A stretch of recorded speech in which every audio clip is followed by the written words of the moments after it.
So we are back into another Dragon Ball Super card game video, and this time it's gonna be a pretty quick video. And the reason for this is because I kind of want to revisit the Tournament Pack 6 cards that we do get in these upcoming events. So by this time you probably already did your event or your last tourney or your last local or whatever to get these packs, and as well as the Mafuma and the Kobola. So I don't know if it'll show, but yeah, these are the top three prizes apparently.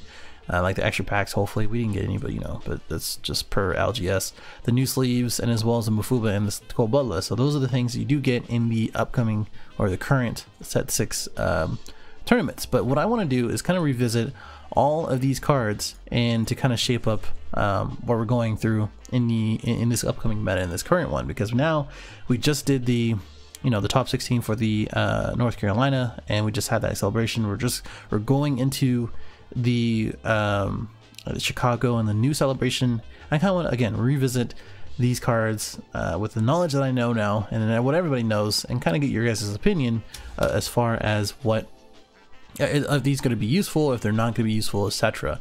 And if you haven't already, definitely subscribe if you are new, like, dislike, all that other jazz. But the first one is the Vecchio Triumphant Might. So there's a few things with this card that are really good, a few things that are really bad. The things that are really good is that this man has barrier, and as well as have the same effect as Borgo / Whis. That is the good part. As far as this, the other good part is that you only have to pay 1 red and then into the Vegeta and Goku Broly. So I think that's actually really good as far as combating the Super Shenron, as far as the untaps, and as well as any energy manipulation. So the mono yellow version or the red or blue yellow version. So shutting that down, because Crash's Crusher can't touch this, not only because it's a 4 cost, but also because it has barrier. So it just kind of sits here and it just doesn't go away.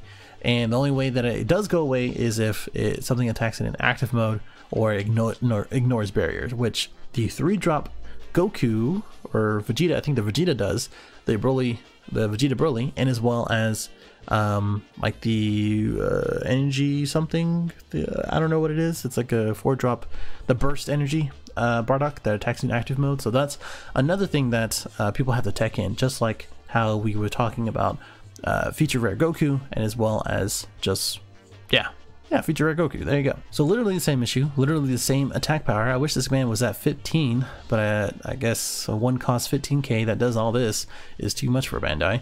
But yeah, I mean, so what would happen is, well, okay, let's put it this way. Those are all the good things. The bad things the bad things about this is that you have to play this in some sort of Goku or Vegeta deck for it to be effective, because if you're trying to hard cast it at 4, it's just not going to be great, right? And it being at 4 leaves Child's Wish out of the question as well. If this was a 3 cost 10k, it would be really, really good against any other, or in any Wish deck that wants to go against the Super Shenron deck, right? Or any deck that's going to be a variant of that. So that's a concern. And as well as Janepa, of course. So if you had this guy for 1 and then you play another one, this guy for 1, it's good. You can have that out. But because it's a 4 and you have to play these Goku and Vegeta cards, it's like whatever. The other part of it is that it has to activate main, which is kind of a good part. But the bad part is that in order for it to be effective, it has to stay on the field. So you pretty much have to neg 2 cards in order to play 1, and as well as 1 energy. And then for it to be effective, you can go ahead and swing for 10k, which isn't very much, because by the time that you do need those cards back, you can they're probably gonna be awakened, so it's not gonna be that big of a deal. So that's another, kind of another downside. But the good side is that when you're ready to use Vecchio or whatever, because this is kind of focusing on the blue Gogeta leader with the ramp Vecchio and a few others, it's going to be good, because by that time you can go ahead and just activate main, put it in a drop area, get the 2 Goku, or the Goku and as well as a Vegeta back, and then use your ramp. So I think that's really cool. Overall, very cool card. I think now looking into it now, it has its faults in being a 4 cost. It makes sense, I guess. but not really. So I think it's really intended for that blue leader Goku or Gogeta for it to be played on turn 1.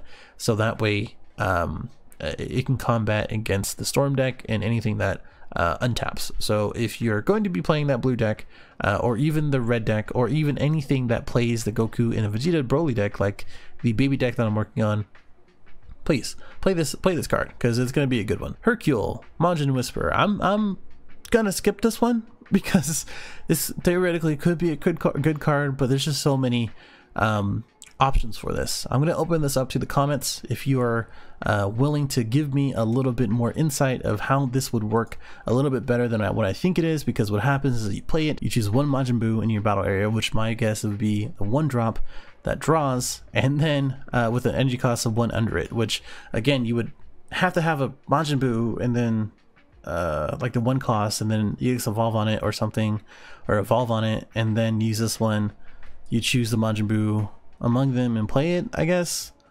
So you play it and then you play it again. So you play the other one that draws, and you play this one that draws. You draw 2, but then you remove it from that card, so you can't do it again if you have another Hercule. I don't know. I just think it's a bad card. Just someone convinced me wrong.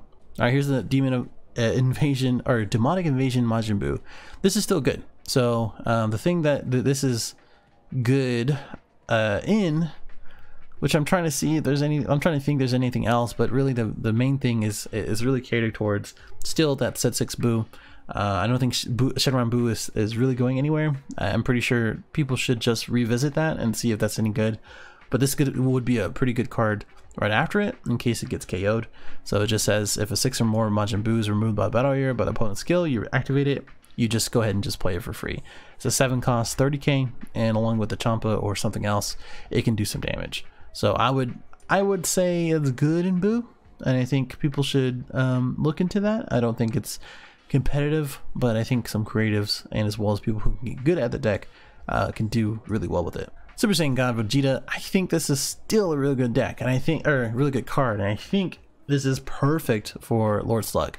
So if you haven't, if you're looking for different removal, removal options, I think this is really good. If the opponent has 2 more battle cards in play, reduce this cost in your hand by 2, so it becomes a 1-drop 15k, and then you get to KO something that is up to 2 or less and KO them. So it doesn't target too much, but it does clear the board. And with the Kid Goku out right now, this is a really good option for green. So that way you can go ahead and KO both the Kid Goku and as well as the Android 8 at the same time and not worry about it popping. Because as soon as it does get KO'd at the same time, the Android 8 is not there anymore, so the auto doesn't go off. So even if you do KO them at the same time, it doesn't matter. Pretty cool card, and very cool that it conjoins into the special pack Goku. Shadow Kick Super Saiyan 2 Gohan. This would be good as a 3-drop, but still at 4. Once per turn, you attack a battle card. You have if they have 4 or more cards in rest mode, doesn't matter if it's energy or not. Switch to active mode. It's whatever. If it KOs something, it draws 1.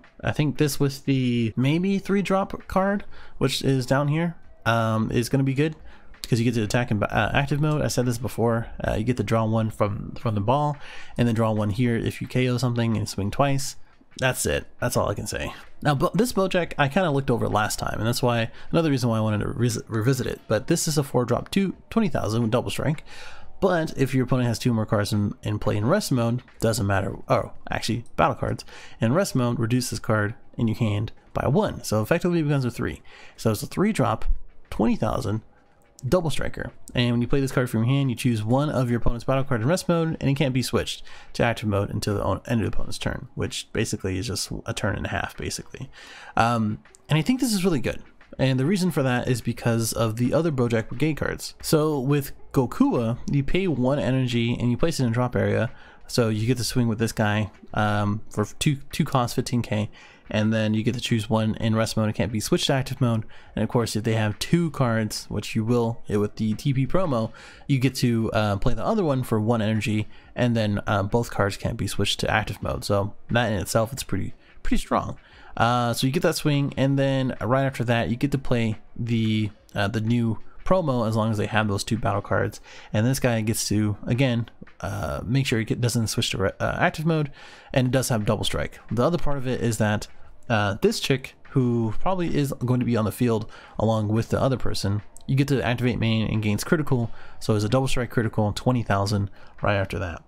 Does this change Bojack? Does this make it good? No, I don't know, but it adds into the 3-drop options that may have not been there already, or have been there, but kind of adds to it. So the Space Pirate Bojack that has been the rare for it, the destruction rare, and now this one as well with the double strike. And I think it's very appropriate because this guy evolves on top of a 3 cost.